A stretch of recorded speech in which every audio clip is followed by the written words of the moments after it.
허우의 단상을 시작합니다. 포스트 휴먼 시대의 요한복음 읽기를 진행합니다. 요한복음은 다른 세계의 복음서와는 다른 관점으로 기록되었습니다. 마태와 마가와 누가는 비슷한 자료들을 사용해서 동일한 관점으로 예수의 생애와 가르침을 기록하고 있습니다. 그러나 요한은 그 복음서 기자들이 사용한 자료들은 거의 사용하지 않고 자신만의 독특한 내용으로 복음서를 기록합니다. 특별히 요한은 당시 기독교 사회에 만연했던 영지주의자들의 사상에 대응해서 예수의 가르침을 올바로 전달해 주기 위해서 요한복음과 그의 편지서들을 기록했습니다. 따라서 요한복음은 1세기 말에 살고 있는 그리스도인 공동체를 위해 기록된 책입니다. 그러나 1세기의 독자들을 위해서만 기록한 것은 아닙니다. 인류의 모든 사상들이 그렇듯이 어느 시대의 기록일지라도 그 기록에는 모든 시대를 살아가는 인류를 위해 적절한 가르침을 담고 있습니다. 다만 그 시대의 맥락으로 기록된 것인 만큼 당대의 시대에 맞게 해석할 필요가 있습니다. 이에 서우의 단상에서는 요한복음을 21세기를 살아가고 있는 포스트 휴먼의 맥락으로 읽어보고자 합니다. 다시 말해서 요한복음을 포스트 휴머니즘을 넘어서 4차 산업혁명으로 인해 도래할 호모데우스 시대의 맥락으로 해석할 것입니다. 요한복음이 우리 시대의 문제들을 어떻게 제기하는지, 그리고 그 문제를 해결하기 위한 지혜를 어떻게 제공해주고 있는지 꼼꼼하게 읽어보도록 하겠습니다. 오늘은 포스트 휴먼 시대의 요한복음 읽기 그 첫째 날로 요한복음 1장 1절로 18절의 내용을 살펴보도록 하겠습니다. 요한복음 1장 1절로 18절은 요한복음 전체 내용의 서곡, 서주에 해당하는 부분입니다. 요한이 예수의 이야기를 본격적으로 전개하기에 앞서서 먼저 서곡을 작곡했습니다. 마련했습니다. 기록했다는 얘기죠. 이 서곡은 창세기 1장만큼이나 장엄하게 구성되어 있습니다. 여기서는 우주적인 차원의 존재론이 등장합니다. 그래서 대부분의 학자들은 요한복음이 예수의 신성을 강조하고 있다고 설명합니다. 물론 이 우주적 차원의 대서곡에서 예수는 우주의 본질이자 원리인 로고스, 즉 신적 존재로 소개됩니다. 우주 창조의 시작을 알리는 대서곡인 창세기 1장 1절에 등장하는 시간, 태초에 존재, 하나님이 이런 태초에 하나님이 천지를 창조하시니라와 같은 이 천지를 창조하신 하나님, 그분이 바로 예수 그리스도라고 요한은 담대하게 소개합니다. 이런 로고스 담론의 기초에서 사람들은 요한복음에서 예수가 초월적인 존재로 소개되고 있는 것이라고 설명합니다. 이런 설명이 전근대 시대는 물론이고 근대 시대에서도 유효한 해석이었습니다. 그러나 포스트모더니즘이 지배하고 있는 포스트 휴먼 시대에 이 서곡은 새로운 관점으로 해석될 필요가 있습니다. 그 구체적인 내용을 살펴보기 전에 먼저 본문을 읽어보도록 하겠습니다. 포스트 휴먼 시대의 요한복음 읽기답게 새번역으로 읽어보도록 하겠습니다. 참고로 새번역은 개역 한글과 개역 개정을 현대적 어법으로 고쳐서 새롭게 번역한 번역본으로서 기존의 번역 내용은 유지하고 있기에 읽을 때 부담을 가질 필요 없이 읽을 수 있는 번역본이라는 사실을 알려드립니다. 요한복음 1장 1절로 18절입니다. 태초에 말씀이 계셨다. 그 말씀은 하나님과 함께 계셨다. 그 말씀은 하나님이셨다. 그는 태초에 하나님과 함께 계셨다. 모든 것이 그로 말미암아 창조되었으니 그가 없이 창조된 것은 하나도 없다. 창조된 것은 그에게서 생명을 얻었으니 그 생명은 사람의 빛이었다. 그 빛이 어두움 속에서 비치니 어둠이 그 빛을 이기지 못하였다. 하나님께서 보내신 사람이 있었다. 그 이름은 요한이었다. 그 사람은 그 빛을 증언하러 왔으니 자기를 통하여 모든 사람을 믿게 하려는 것이었다. 그 사람은 빛이 아니었다. 그는 그 빛을 증언하러 왔을 따름이다. 참 빛이 있었다. 그 빛이 세상에 와서 모든 사람을 비추고 있다. 그는 세상에 계셨다. 세상이 그로 말미암아 생겨났는데도 세상은 그를 알아보지 못하였다. 그가 자기 땅에 오셨으나 그의 백성은 그를 맞아들이지 않았다. 그러나 그를 맞아들인 사람들, 곧 그 이름을 믿는 사람들에게는 하나님의 자녀가 되는 특권을 주셨다. 이들은 혈통에서나 육정에서나 사람의 뜻에서 나지 아니하고 하나님에게서 났다. 그 말씀은 육신이 되어 우리 가운데 사셨다. 우리는 그의 영광을 보았다. 그것은 아버지께서 주신 외아들의 영광이었다. 그는 은혜와 진리가 충만하였다. 우리는 모두 그의 충만함에서 선물을 받되 은혜에 은혜를 더하여 받았다. 율법은 모세를 통하여 받았고 은혜와 진리는 예수 그리스도로 말미암아 생겨났다. 일찍이 하나님을 본 사람은 아무도 없다. 아버지의 품속에 계신 외아들이신 하나님께서 하나님을 알려주셨다.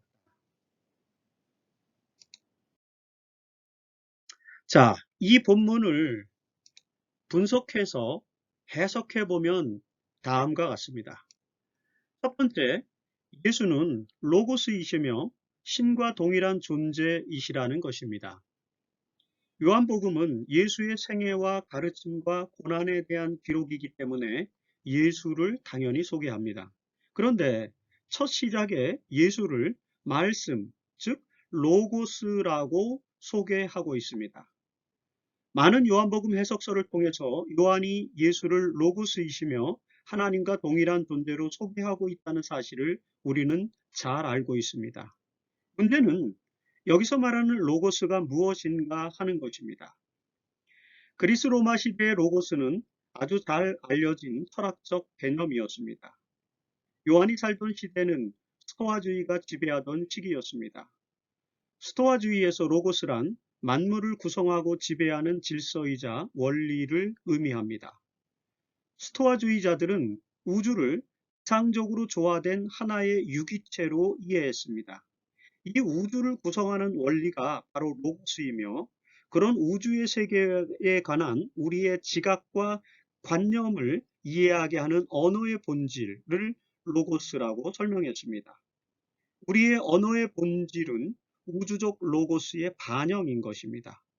이처럼 스토아주의자들이 가르친 로고스 개념은 이데아의 본질이자 만물의 원리를 말하는 것입니다. 특별히 로고스 사상은 파르메니데스와 헤라클레이토스에 의해서 발전하였습니다. 파르메니데스는 보편적 원리는 불변하는 것이라고 여기고 로고스는 불변하는 신적 속성이라고 설명합니다. 반면에 헤라클레이토스는 모든 만물은 생성 발전의 속성을 가지고 있는데 이것이 바로 로고스의 본질이라고 설명합니다. 로고스에 대한 이 두 그리스 자연 철학자들의 사상에는 큰 차이를 보여주고 있습니다. 그러나 로고스가 신적 속성으로서 만물의 질서이자 원리라는 점에 있어서는 공통점이 있습니다. 이런 사상의 기초에서 스토아적 로고스 이해가 자리를 잡게 되었습니다. 그런데 요한은 스토아주의자들의 로고스 사상을 새롭게 재해석하고 있습니다. 요한은 이 로고스가 바로 예수 그리스도라고 설명합니다. 로고스를 인격화한 것입니다. 예수가 로고스이며 따라서 예수는 신적 존재이고 하나님과 함께 하신 존재라는 것입니다. 이런 가르침은 사실 놀라운 것입니다. 왜냐하면 예수가 신적 로고스이기 때문에 그는 모든 만물의 근원이라는 것입니다. 즉 예수는 제1원인, the first cause라는 것입니다. 제1원인이란 아리스토텔레스가 신존재 증명에서 사용한 용어입니다. 아리스토텔레스는 신은 우주에 있는 모든 것의 원인으로서 첫 번째 원인, 즉 원인 없는 원인이라고 전제합니다. 모든 존재자는 원인에 의한 결과이기 때문에 모든 존재자가 있게 한 첫 번째 원인이 있었을 것이며 그 첫 번째 원인은 원인이 없는 원인이었기 때문에 다른 모든 존재들과 구별되는 존재, 즉 신이라는 것이죠. 따라서 제1원인은 신의 존재를 증명하는 논리적 비결이라고 강조했습니다. 요한은 예수가 로고스이시기 때문에 모든 것의 근원인 제1원인이라고 설명하고 있습니다. 제1원인이라는 표현이 명시되지는 않았지만 지금 여기서 요한은 신존재 증명을 위한 우주론적 논증을 활용하여 예수를 하나님과 동일한 존재로 설명하고 있는 것입니다. 당시의 철학을 배경으로 해서 예수를 신적 존재로 설명하기 위해 요한은 요한복음의 서곡을 기록하고 있습니다. 이처럼 로고스를 인격화한, 즉 로고스가 예수 그리스도라고 인격화한 요한의 가르침에 스토아주의자들은 충격을 받았을 것입니다. 그러나 그 중에는 이 개념을 받아들여서 위대한 기독교인이 된 사람들도 있었습니다. 그 중에 하나가 유스티노스라고 하는 인물이었습니다. 2세기의 스토아 철학자였던 유스티노스는 에베소에서 한 노인을 만납니다. 그 노인은 그에게 로고스가 육신이 되었고 그가 바로 예수라는 사실을 가르쳐 주었습니다. 그 노인의 가르침을 듣고 유스티노스는 예수 그리스도가 로고스라고 하는 로고스 기독론을 깨닫고 위대한 기독교 신학자가 되었습니다.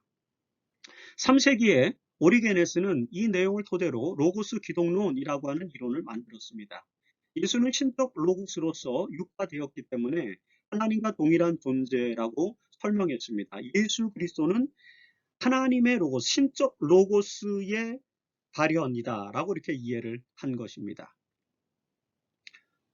예수는 신적 로고스로서 육화되었기 때문에 하나님과 동일한 존재라고 오리게네스는 설명했습니다. 그 로고스 기독론이 논쟁이 되면서 삼위일체 교리가 발전하였습니다. 결국 예수가 로고스라는 요한의 설명으로 인해서 기독교는 예수를 하나님으로 이해하게 된 것입니다. 요한은 만물의 근원이자 신적 로고스로서 예수가 빛과 생명의 근원이 되시며 그 빛의 속성을 가지고 어둠으로 덮인 이 세상에 와서 어둠을 몰아내고 승리하셨다는 것을 장엄하게 노래하고 있습니다. 어둠으로 덮인 세상과 빛의 근원은 창세기 1장 2절과 3절의 모티프를 드러내주는 것입니다. 지구는 원래 흑암이 깊음 위에 있었습니다. 어둠의 세계에 하나님은 빛이 있으라 말씀하셨습니다. 로고스, 즉 말씀이신 예수는 빛의 근원이셨습니다. 그가 이 세상에 오자 어둠이 사라지고 빛으로 충만한 세계가 열렸습니다. 예수는 바로 어둠을 밝히는 빛의 근원이십니다. 그분의 말씀은 빛이 되었고 진리가 되었고 생명이 되었습니다. 요한은 이 사실을 자신의 복음서에서 여러 번 기록하고 있습니다. 빛의 근원이신 예수가 이 세상에 계신다면 세상의 어두움은 사라질 것입니다.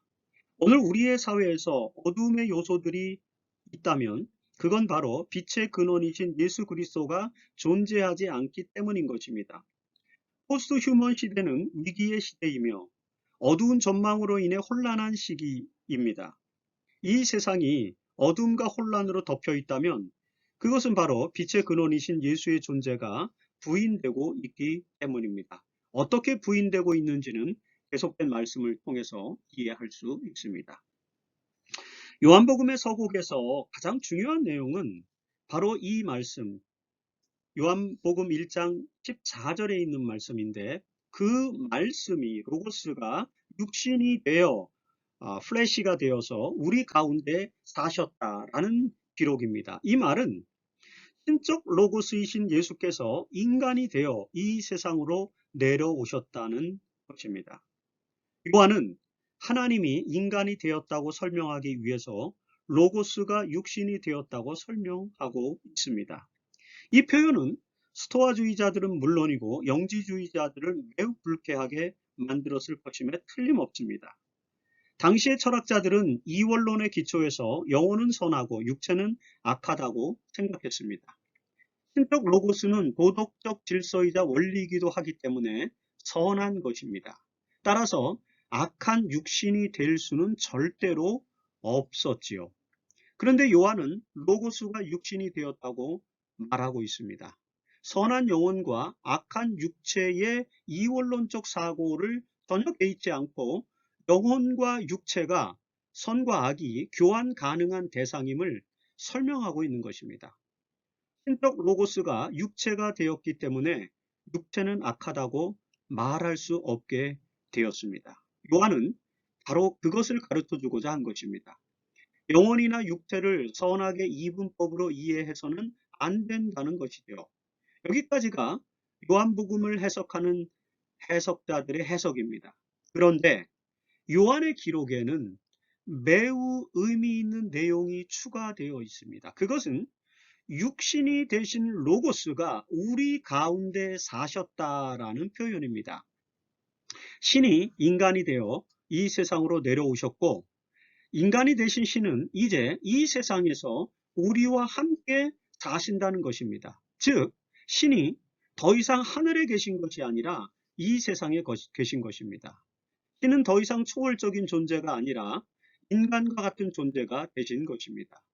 요한은 그 로고스이신 예수와 3년 6개월 동안 함께 생활하였습니다. 그분의 말씀은 진리였고 생명이었죠. 빛과 진리와 생명은 바로 이 세상에서 인간들과 함께 존재하게 된 것입니다. 기독교는 초월적인 하나님이 인간이 되었다는 가르침에서부터 시작되었습니다. 기독교는 신을 인간의 영역으로 내려놓았습니다. 그런데도 불구하고 기독교는 하나님을 초월적인 존재로 여기고 여전히 천국이라고 하는 초월적인 세계를 공경합니다. 신이 인간이 되었다는 사실과 이 세상이 신이 거하는 공간이 되었다는 사실에 집중하지 않는 것이죠. 이런 이원론적인 개념 때문에 사람들은 점점 빛의 근원이 되시는 예수를 멀리하게 되었습니다. 그래서 어두움이 사라지지 않고 존재하고 있는 것입니다. 하나님과 그 나라를 초월성으로 밀어냄으로써 신이 인간이 되어 이 세상에 내려오시는 걸 방해하고 있는지도 모릅니다. 그래서 하나님 나라가 이 땅에 실현되지 못하고 있는 것입니다. 나중에 설명하겠지만 침례 요한과 예수의 첫 번째 설교가 바로 하나님의 나라가 가까이 왔다는 것이죠. 그러나 신이 인간이 되어 이 세상으로 내려오셨음에도 불구하고 인간은 자꾸 신을 다시 하늘로 올려보내고 초월적인 존재로 만들어 버림으로써 하나님 나라는 점점 멀어지고 있는 것. 바로 이 부분이 요한복음 1장 1절로 18절의 요한복음의 대서곡에서 요한이 강조하고자 하는 내용이라는 것입니다. 왜 요한이 우주적인 차원의 존재론으로부터 시작했는지 그 원인을 이해하기 위해서 바로 이 부분을 강조할 필요가 있다는 것입니다. 신적 로고스가 인간이 되어 이 땅에 왔을 때, 즉 예수께서 이 세상에 오셨을 때 신의 영광이 임함으로 이 땅에는 진리와 은혜가 충만하였습니다. 신이 이 땅에 인간으로 오셨기 때문에 그의 영광이 이 땅 위에 임하게 된 것입니다. 빛이 창조되면서 지구는 밝고 생명이 넘치는 행성이 되었습니다. 창세기 1장 3절에서. 그리고 이곳에 인류가 존재하게 되었습니다. 그것이 창세기 1장의 내러티브입니다. 하나님의 형상으로 지음받은 인류는 신의 영광과 은혜의 충만함 속에서 살게 되었습니다. 타락으로 인해서 한동안 사라졌던 이 신의 영광이 예수 그리스도의 탄생으로 인해 다시 한번 환하게 비춰졌습니다. 그것이 복음서의 기자들이 설명하고자 하는 것입니다. 하나님의 은혜가 이 땅에 넘쳐나게 된 것입니다. 이 모든 변화는 신이 인간이 되어 이 땅에서 우리와 같이 존재하실 때에 일어나는 사건입니다. 그러나 세상은 그를 알아보지 못하였습니다. 세상은 신이 이 땅에 계신다고 생각하지 않습니다. 세상은 신이 하늘에 계시며 초월적인 존재이기 때문에 우리는 도저히 그분을 이해할 수도 인식할 수도 없다고 여깁니다. 이런 종교적인 가르침으로 인해서 신이 인간이 되어 이 땅에 오셨음에도 불구하고 그를 알아볼 수 없게 된 것입니다. 포스트 휴먼의 위기는 바로 이런 인식의 타락으로 인해서 나타난 결과입니다. 이 포스트 휴먼 시대의 위기를 극복하기 위해서는 인간으로 이 땅에 오신 하나님에 대한 인식이 회복되어야만 합니다. 이 땅에서 우리와 함께 계신 임마누엘 하나님을 다시 발견하고 그와 함께 하나님 나라를 세워야 합니다. 요한은 그런 사람들이 필요하다고 말합니다. 그래서 이 땅에 계신 신의 영광을 보고 드러내는 사람들이 신의 자녀가 될 것이라고 강조합니다. 이 땅에 계신 하나님을 드러내는 사람들은 어떤 사람들일까요? 그 사람들이 누구인지를 설명하기 위해서 요한복음이 기록되었습니다. 복음서에는 예수 그리스도의 생애와 가르침과 고난의 역사가 기록되어 있지만 바로 그 역사 속에서 이 땅에 계신 하나님의 존재를 드러내는 사람들, 즉 하나님의 자녀들이 되어가는 사람들의 역사를 함께 기록하고 있습니다. 요한의 가르침대로라면 이 시대를 살아가고 있는 포스트 휴먼은 신의 영광을 드러내는 신의 자녀가 되어야 합니다. 그렇게 하기 위해서 우리에게 필요한 것은 바로 우주적 제1원인이신 하나님께서 이 땅에 육신을 입으시고 오셨다는 것을 이해하고 이 땅에 계신 신의 영광을 드러내는 것입니다. 이 땅에서 하나님의 존재를 발견하고 이 땅에서 하나님의 나라를 추구해야 합니다. 요한복음 서곡에서 요한이 설명하고자 하는 것은 우주적인 차원의 신적 로고스가 계시다는 초월적 존재론만이 아닙니다. 그 초월적인 존재가 육신이 되어 이 땅에 오셔서 우리와 함께 하신다는 실존적 존재론이 매우 중요한 내용이라는 것입니다. 우리는 우리의 신앙적 시선을 하늘이 아닌 이 땅에 놓아야 합니다. 하늘에 계신 하나님께서 인간이 되어서 이 땅으로 내려오셨기 때문입니다. 요한은 바로 이 시선의 변화를 요구하고 있습니다. 그리고 그 차원에서 서곡을 마무리 지으면서 침례 요한이라고 하는 사람의 등장과 더불어서 요한복음의 긴 내러티브를 시작하고 하게 됩니다. 마태복음 25장에 있는 예수의 가르침과 오늘 이 요한복음 1장 1절로 18절의 가르침을 비교해서 생각해 볼 수 있습니다. 심판의 때에 우주의 왕께서 사람들을 두 그룹으로 나누십니다. 축복의 대상이 되는 그룹은 오른쪽에 있는 사람들입니다. 그들은 하나님 나라를 유업으로 받게 됩니다. 그들이 하나님 나라를 유업으로 받는 이유가 신이 줄일 때에 먹을 것을 주었고 신이 목마를 때에 마실 것을 주었으며 신이 나그네 되었을 때에 영접하였고 헐벗을 때에 입을 것을 주었고 병들어 있을 때 돌아보았고 신이 감옥에 갇혀 있을 때에 찾아주었다는 것입니다. 오른편에 있는 사람들은 우리가 언제 이런 일을 했습니까? 라고 반문하죠. 그러자 왕은 이렇게 설명합니다. 그들이 이 세상에서 지극히 이 세상에서 형제 자매 가운데 지극히 보잘것없는 사람 하나에게 한 것이 곧 내게 한 것이라. 신은 지극히 작은 자들과 함께 이 땅에 계신다는 말씀입니다. 그런데 왼쪽에 있는 사람들은 신을 그들 속에서 찾지 않았습니다. 신은 당연히 우주의 보좌 위에 계신다고 생각했죠. 이것이 종교가 실패한 요소입니다. 포스트 휴먼 시대의 그리스도인들은 하나님이 더 이상 우주의 보좌에 계신 것이 아니라 바로 이 땅에 우리와 함께 계신다는 것을 인식해야만 합니다. 이 세상을 살아가는 이웃들에게서 하나님을 발견하고 그들과 더불어서 하나님 나라를 만드는 것, 그것이 진정한 그리스도인들의 삶의 자세라는 것을 마태복음 25장은 설명해주고 있는데 그 이론적 배경이 바로 요한복음 1장 1절로 18절에 거대한 대서곡에 나타나는 가르침인 것입니다.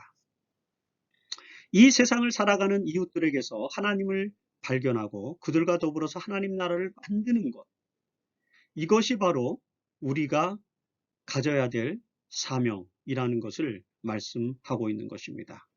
요한이 요한복음의 서곡에서 거대한 우주적 타운으로부터 로고스가 육신이 되어 이 땅에 오셨다고 말하고자 하는 의도는 바로 이것입니다. 하나님은 더 이상 우주적 차원의, 초월적 차원의 하늘에 계신 것이 아니라 이 땅에 우리와 함께 계시다라는 사실. 그것을 우리가 깨닫고 그 깨달음을 통해서 이 세상을 구원하기 위해서, 이 세상에서 하나님의 나라를 세우기 위해서 타자들과 더불어, 이웃들과 더불어 함께 살아가며 그들에게 그리스도의 가르친 대로 사랑과 자비를 드러내는, 그래서 하나님 나라의 위대한 계획을 실현하는 것. 그것이 바로 요한복음 1장 1절로 18절에서 요한이 말하고자 하는 기별의 핵심 의도라고 하는 사실을 우리는 발견할 수 있습니다. 포스트 휴먼 시대를 살아가는 그리스도인들은 바로 이런 차원에서 요한복음 1장 1절로 18절의 가르침을 이해해야만 한다는 것입니다. 말씀이 육신이 되어 우리 가운데 거하셨다. 하나님은 더 이상 초월적인 존재로 하늘에 계신 것이 아니라 육신이 되어 오늘 이 땅에서 우리와 함께 거하신다는 사실. 이 위대한 기독교의 진리, 전혀 다른 종교와 새로운 그런 기독교 위대한 진리를 가르치기 위해서, 가르쳐주기 위해서 요한은 요한복음의 서론에 대서곡, 장엄한 서곡을 우주적 차원으로부터 이 세상의 실존적 차원으로 설명하고 있는 것. 이것이 바로 포스트 휴먼 시대의 요한복음 1장 1절로 18절을 읽는 방법이다 라고 말씀을 드릴 수 있습니다. 이상으로 요한복음 1장 1절로 18절 읽기를 마치도록 하겠습니다.